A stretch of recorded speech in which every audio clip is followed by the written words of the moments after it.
Bien, voy a resolver algunos problemas de prueba 2 tomados en años anteriores, física a nivel medio. Bien, aquí tenemos un problema de, del tema de movimiento, ¿no? Movimiento mecánico. Este problema nos dice que consiste en un bloque que se coloca sobre una mesa horizontal, el bloque de 45 kilos, y nos estipula de que no hay rozamiento entre la mesa y el bloque. Quiere decir que acá la superficie es lisa. Eh, Luego nos dice que se coloca un objeto de masa 15 kilogramos encima del bloque. Sobre el bloque actúa esta fuerza F horizontal, esta fuerza F que hace que todo el sistema se mueva hacia la derecha. O sea, el movimiento va a ser hacia la derecha, con una determinada aceleración. La aceleración del objeto y del bloque son iguales, de modo que no se mueven el uno respecto al otro. Quiere decir de que si no se mueve uno respecto al otro, están en equilibrio. Pero el hecho de que esté en equilibrio no significa de que acá haya un rozamiento en esta superficie, puesto que al tirar esta fuerza hacia la derecha sobre el bloque, por inercia, el objeto que se encuentra encima tiende a mantenerse en reposo. Quiere decir que si hacemos el diagrama de cuerpo libre del bloque, el bloque, más o menos las fuerzas que actúan sobre el bloque van a ser las siguientes. Primero su peso propio, que sería 45 por 9,81, sería el peso del bloque. Luego tenemos el peso del objeto encima, que sería 15 por 9,81. Este es el peso del objeto.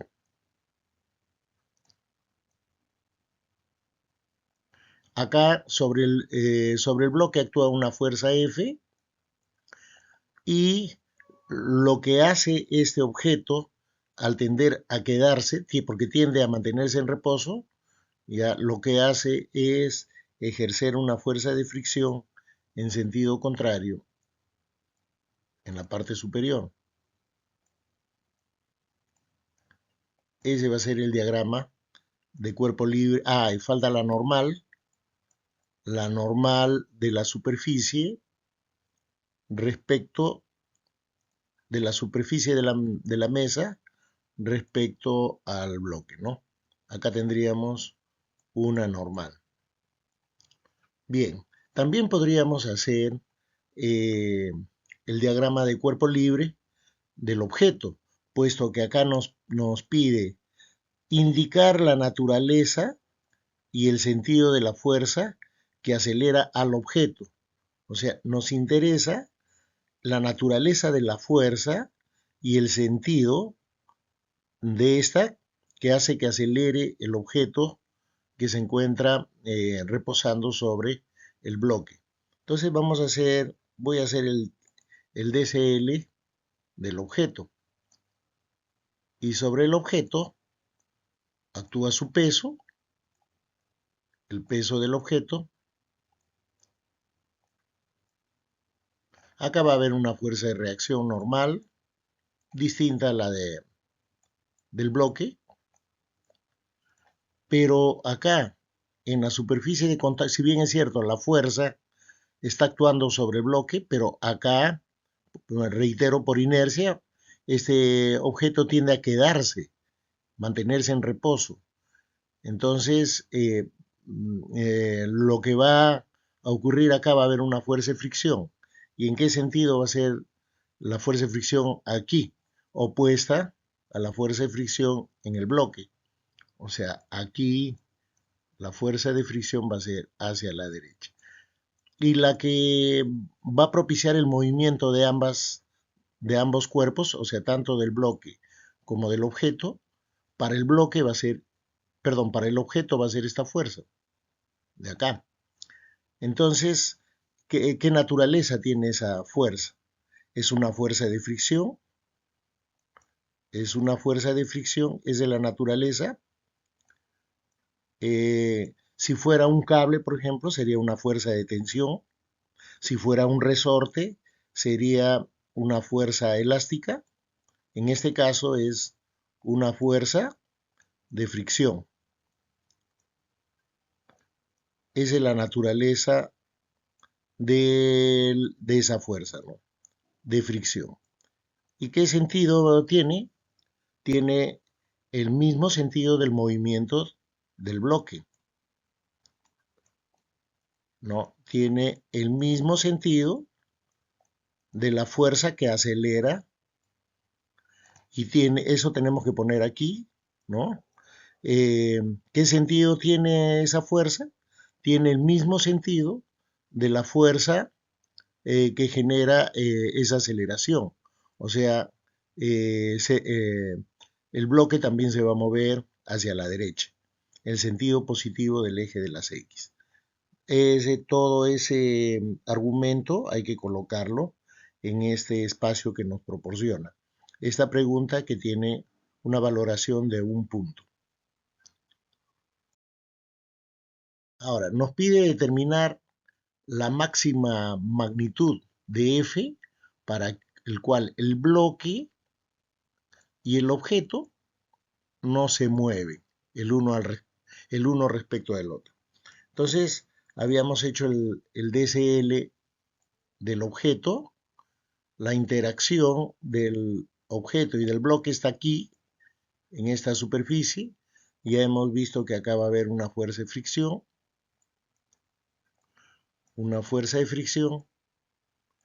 Aquí en el objeto tenemos el peso, que es 15 por 9,81. Ese es el peso del objeto.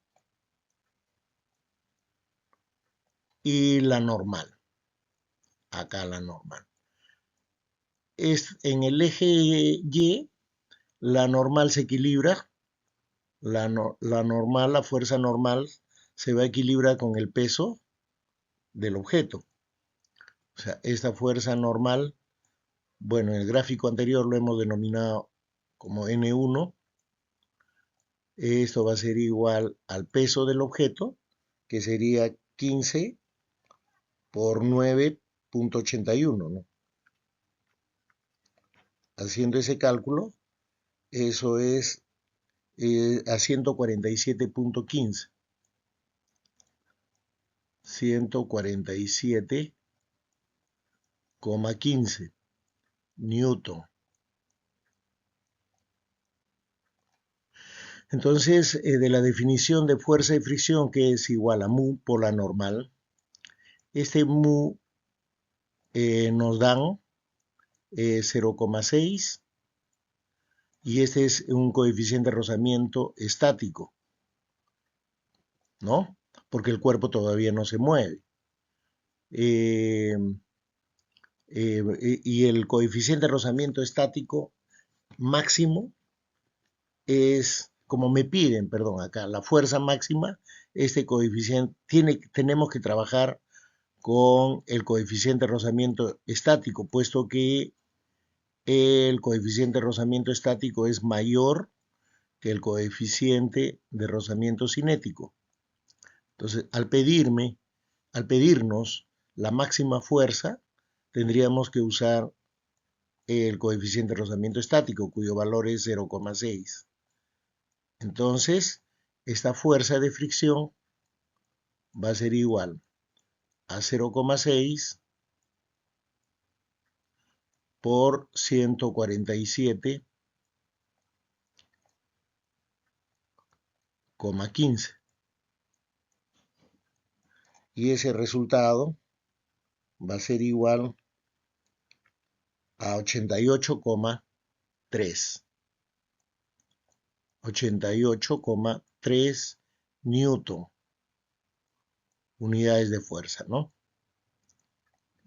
Y esa sería la respuesta para este problema que tiene una valoración de 3 puntos. O sea, en esta pregunta de movimiento sumamos 4 puntos.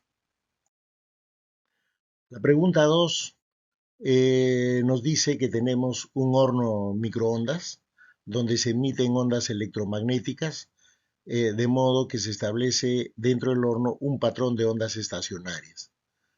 Se introduce en el horno una tableta plana de chocolate y se enciende al microondas y se observa que el chocolate permanece en reposo. Y sobre la superficie de chocolate se forman zonas derretidas en el diagrama. Se muestra un patrón de cómo se derriten estas zonas del chocolate.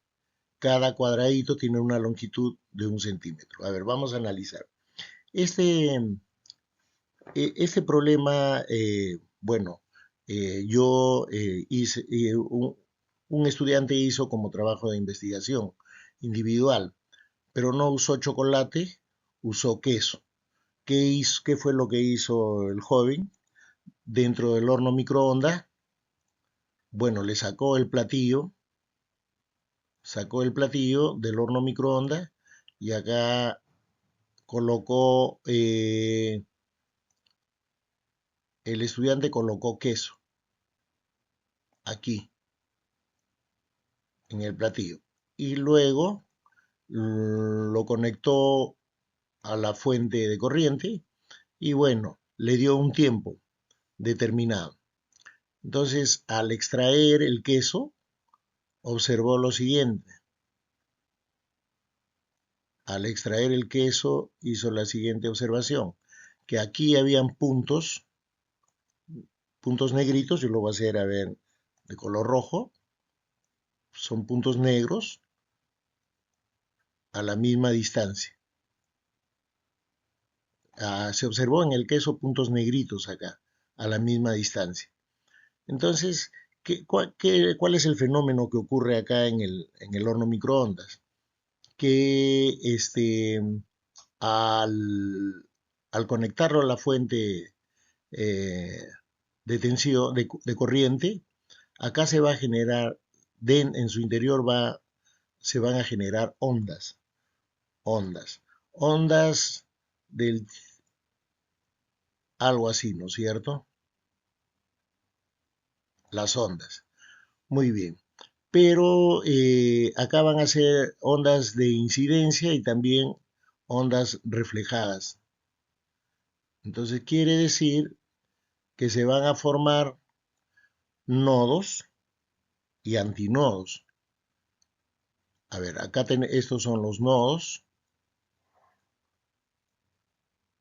Acá se van a formar nodos y también se van a formar antinodos, ¿no? Antinodos acá en la parte superior. A ver, ¿cuáles van a ser los generadores de estos puntitos negros? ¿Los antinodos o los nodos? Entonces vamos a analizar.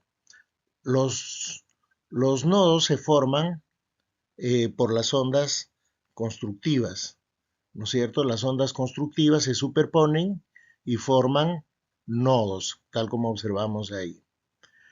Y los antinodos se forman por las ondas destructivas. Los nodos son puntos de mínima energía, donde la energía es mínima, y los antinodos son puntos de alta energía. Entonces, si acá los puntos negritos significan que son puntos quemados, esos puntos negritos que se observaban en el queso son puntos donde les ha llegado la máxima energía. O sea, estos puntitos son antinodos, ¿no es cierto? Si nosotros medimos esta distancia, ya tendríamos la longitud de onda, porque esa distancia me representa la mitad de una longitud de onda. Entonces, al medir esa distancia, Eso nos va a representar la mitad de una longitud de onda, Entonces, acá no está usando el queso, está usando el chocolate.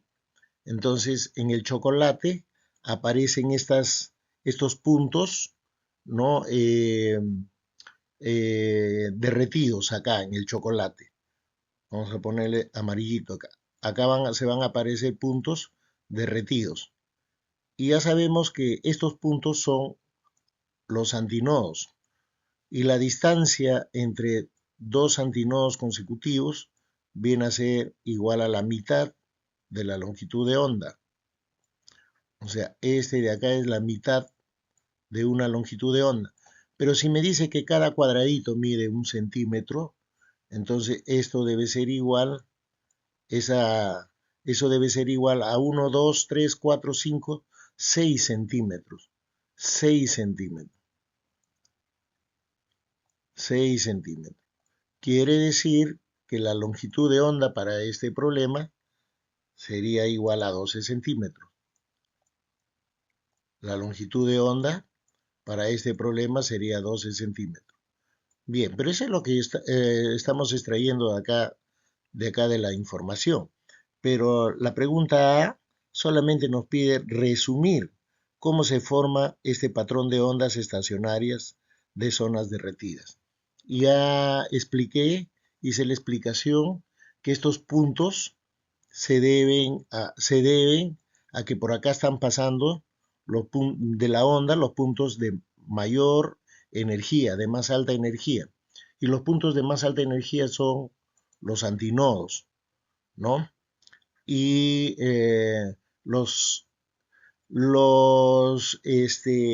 la distancia vendría a ser igual a la mitad de una longitud de onda. Entonces, para esta pregunta de dos puntos, solamente nos pedían resumir cómo se han formado estos puntos derretidos, ¿no? Bien, entonces, tomando como medidas apropiadas sobre el diagrama, la frecuencia de las ondas electromagnéticas en el horno nos piden. Entonces, acá ya vimos que la longitud de onda es 12 centímetros,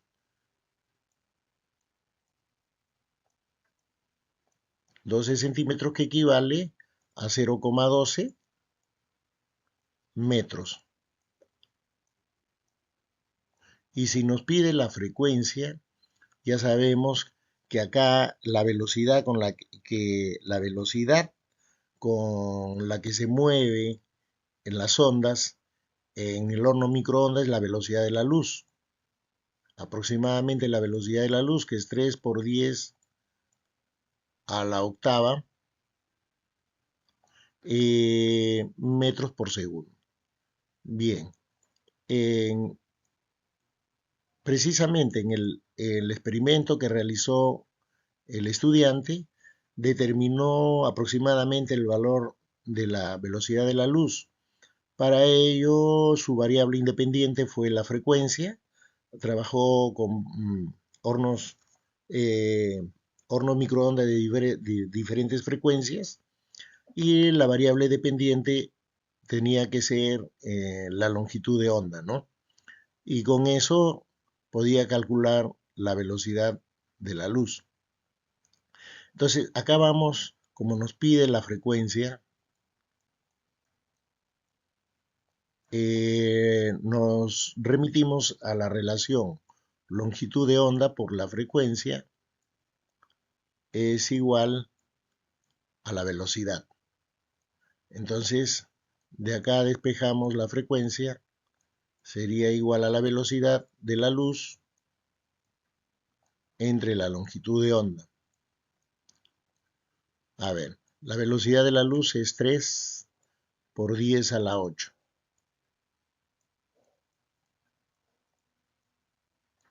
Metros por segundo. Y la longitud de onda es 0,12, o sea, 12 por 10 a la menos 2.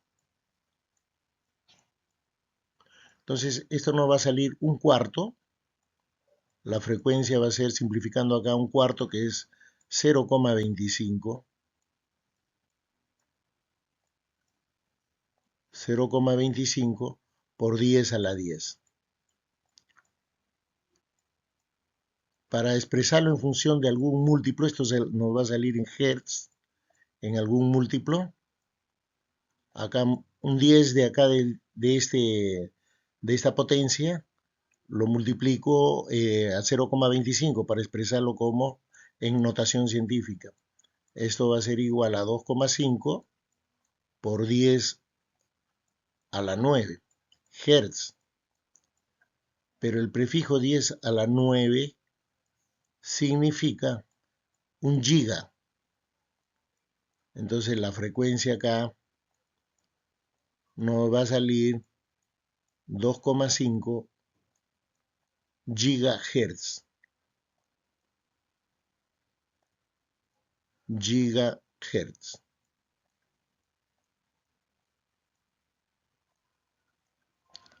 Listo. Y esa sería la respuesta a esta pregunta. Ya, en este problema 3 nos habla de un satélite que se desplaza alrededor de la Tierra, describiendo una trayectoria circular, una órbita circular. Así como la Luna alrededor de la Tierra, pues, ¿no? Este satélite puede ser natural, la Luna, o artificial. Bien, nos pide acá, el término de instrucción es dibuje, o sea, nosotros vamos a dibujar una flecha sobre el diagrama que represente la dirección y sentido de la aceleración del satélite. Pero para ello necesitamos saber de que si ésta se mueve con MCU, acá va a haber una aceleración tangencial. Dado que su movimiento es lento, esta aceleración tangencial comparada con la aceleración centrípeta, que es la aceleración que se genera, ¿no? Para que si va a realizar un movimiento circular, acá debe haber una fuerza que lo jala hacia el centro, ¿no? De la Tierra. Y esa fuerza centrípeta va a generar una aceleración centrípeta. Las fuerzas propician la aceleración. Entonces acá tendríamos que hacer la descomposición y el vector resultante sería, dado que la aceleración es una magnitud vectorial, la aceleración que nos pide se tendría esta dirección, pero que casi se pega a la dirección de la aceleración centrípeta. Reitero, porque esta aceleración tangencial es pequeña comparada con la aceleración centrípeta. Entonces, prácticamente va a estar en la misma dirección que la aceleración centrípeta. Y esta pregunta solamente nos pide dibujar esa flecha. Bien, en este siguiente ejercicio nos están proporcionando los siguientes datos. Nos dan la masa de la Tierra, que tiene este valor, el radio de la Tierra, 6,37 por 10 a la sexta, el periodo orbital, la figura lo tenemos en la lámina anterior. La tercera ley de Kepler del movimiento nos indica que los periodos al cuadrado están, son directamente proporcionales a los cubos de su radio orbital. El radio orbital es la distancia del centro de la Tierra hacia el satélite, ¿no? Que es diferente, este radio orbital es mucho mayor, es mayor que el radio de la Tierra, es mayor que el radio de la Tierra. Muy bien. Entonces, acá tendríamos,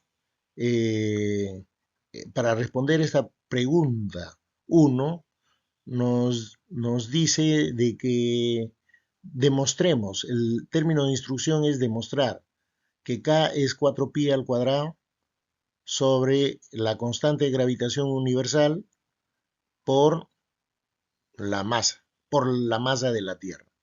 Bien, entonces nosotros sabemos que si esta es la Tierra y tenemos el satélite que está girando alrededor,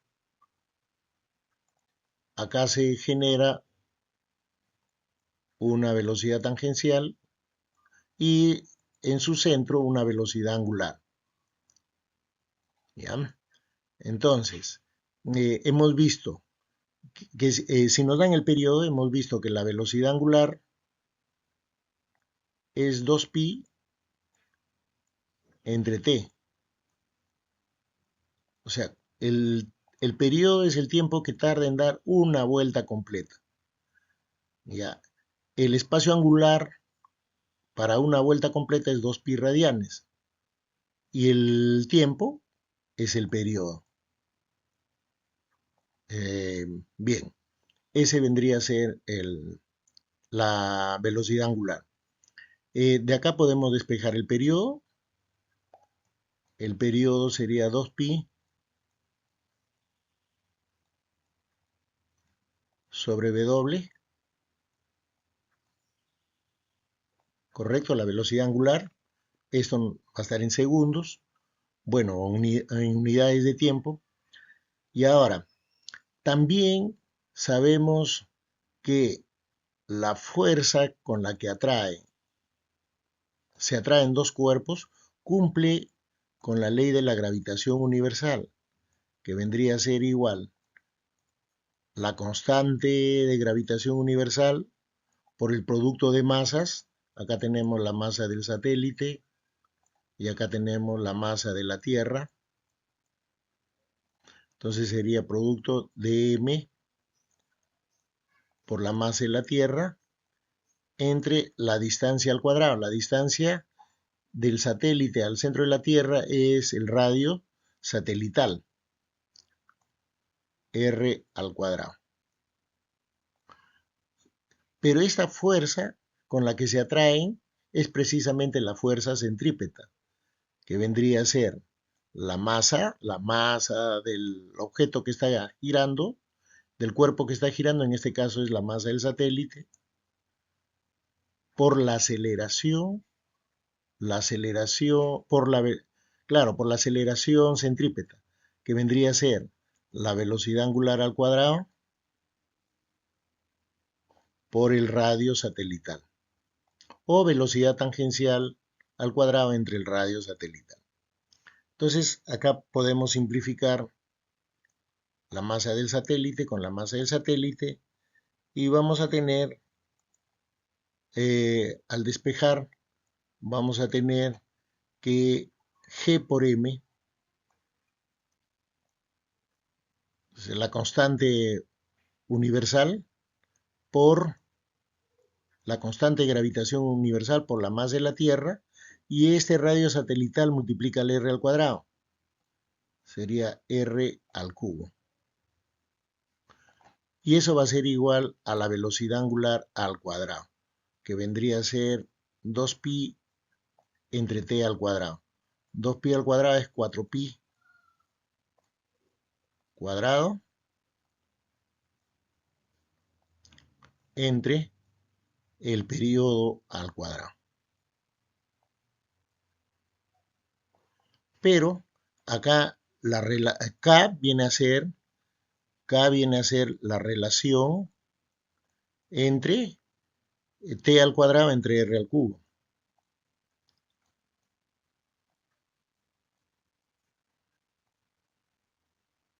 Entonces hay que dividir esta expresión, hay que dividirlo en este sentido. Arriba también hay que dividir en el mismo sentido. Entonces, lo que tendríamos acá es 4pi cuadrado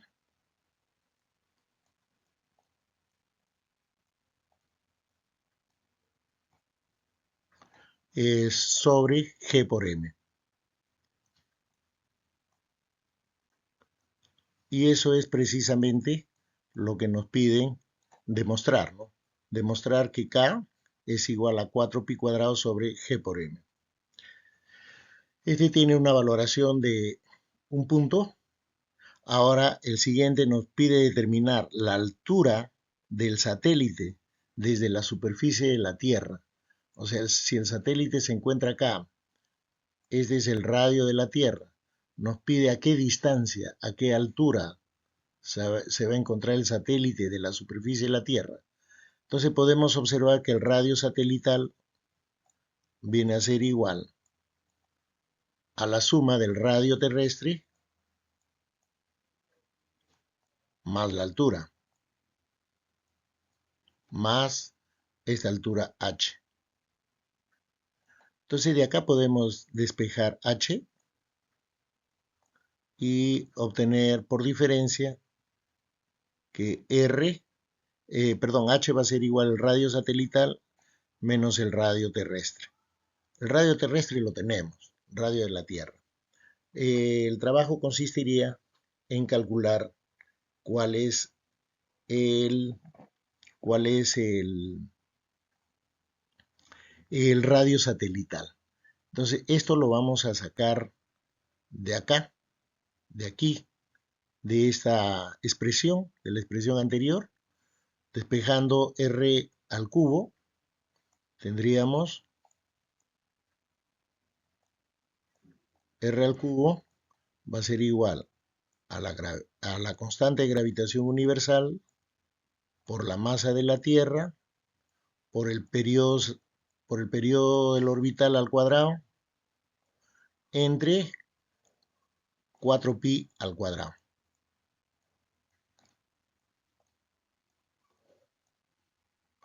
Y aquí hay que hacer los reemplazos, ¿no? La constante universal es, a ver, la constante universal es 6,67 por 10 a la menos 11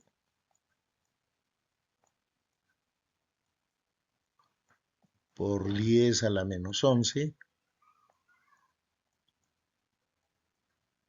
por la masa, que es 5,97. Obviamente que esto se hace abajo en el espacio de abajo que corresponde. Yo lo estoy haciendo porque me parece que me va a faltar espacio. 5,97 por 10 a la 24. Cada pregunta tiene su espacio para responder, pues no. Por 10 a la 24, ya por el periodo al cuadrado, que sería 5,62 por 10 al cubo al cuadrado. 5,62 al cuadrado sería 31,6 casi. Acá. Por 31,6 y por 10 a la sexta. Bueno, acá no me va a alcanzar esto. Vamos a ponerlo abajo, mejor.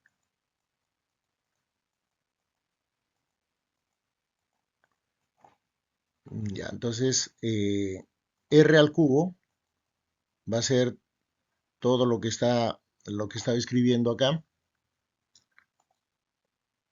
A ver, r al cubo vendría a ser igual a la constante de gravitación universal, 6,67 por 10 a la menos 11. 10 a la menos 11. Listo. Por la masa, 5,97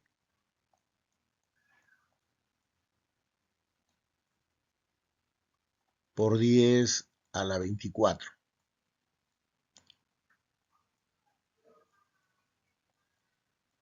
Por el periodo al cuadrado. Sería el periodo al cuadrado 5,62, porque esto ya lo tenemos como dato, por 10 al cubo al cuadrado sería 31,6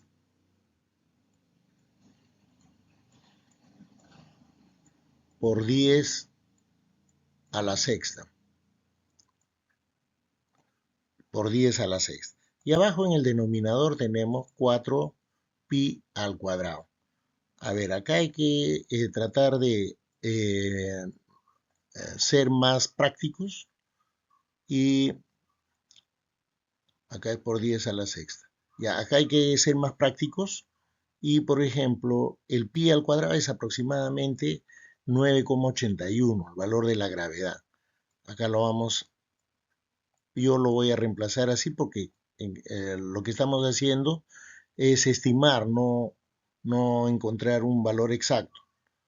A ver, 4 por pi al cuadrado. Pi al cuadrado es más o menos el valor de la gravedad. Con esto lo vamos a calcular. A ver. Entonces, r al cubo va a ser igual. A ver, vamos a hacer los cálculos.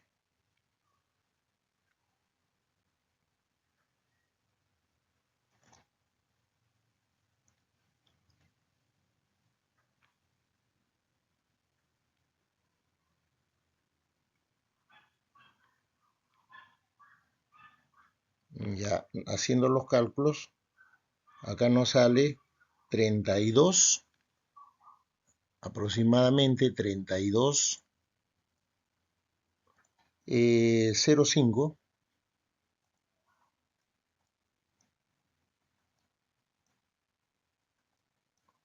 por 10 elevado, a ver, vamos a calcular la potencia de 10, menos 11 más 30 sería 19. O sea, esto sería más o menos 320,5 por 10 a la 18. Lo voy a expresar así porque 10 a la 18 tiene raíz cúbica exacta. Sería 10 a la sexta. Y 300, la raíz cúbica de 320 es más o menos, a ver, raíz cúbica de 320. Esto más o menos sería 5 al cubo es 125, 6 al cubo, casi 7, ¿no? Porque 7 al cubo es 343, 7 al cubo. Es un poquito menos, 6,8 más o menos, digamos, su raíz cúbica, ¿no? 6,8.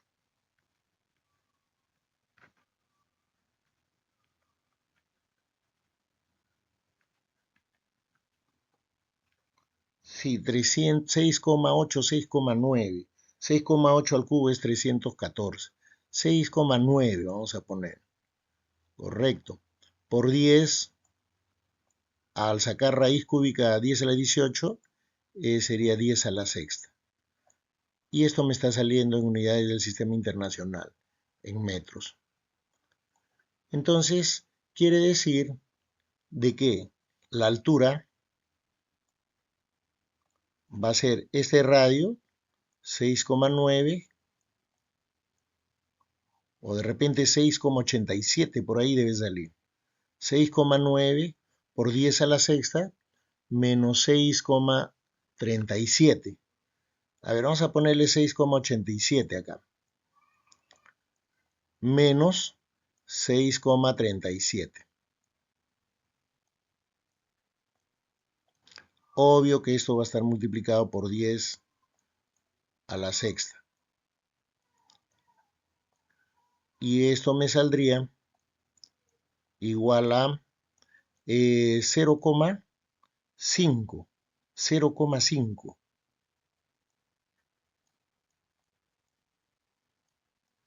por 10 a la sexta metros, en unidades de metros. O sea, más o menos esto es 500 kilómetros, ¿no? 0,5 por 1000 es 500 500 kilómetros más o menos. O sea, quiere decir que este satélite, aproximándolo, estaría a 500 kilómetros sobre la superficie de la Tierra. Bien, y eso sería todo. Muchas gracias.